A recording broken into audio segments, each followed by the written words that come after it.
البحرين قيادة وشعبا، ورفضهم لكل ما يمس أمن واستقرار مملكة البحرين وما يمس وحدتها الوطنية، مؤكدين وقوفهم صفا واحدا مع قيادة مملكة البحرين وما اتخذته وتتخذه من إجراءات، مشيدين بإعلان البحرين حالة السلامة الوطنية حفاظا على أمن الوطن وسلامة المواطنين والمقيمين. وعبر المشاركون في المسيرة عن بالغ شكرهم وتقديرهم للوقفة المشرفة لدول مجلس التعاون الخليجي بإرسالها قوات درع الجزيرة لإرساء الاستقرار والأمن في المملكة، مؤكدين أن هذا التلاحم الأخوي والسريع كان بمثابة الرد على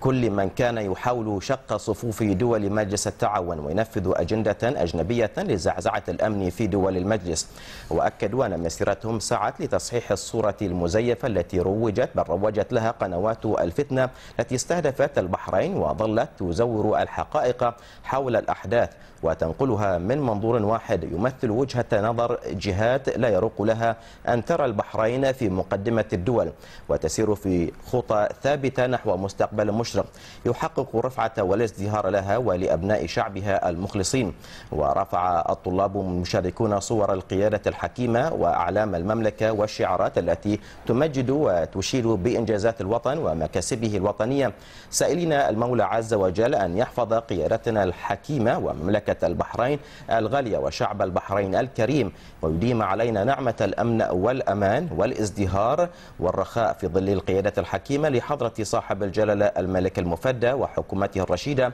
برئاسة صاحب السمو الملكي رئيس الوزراء الموقر ودعم ومساندة صاحب السمو الملكي ولي العهد الأمين نائب القائد الأعلى حفظهم الله.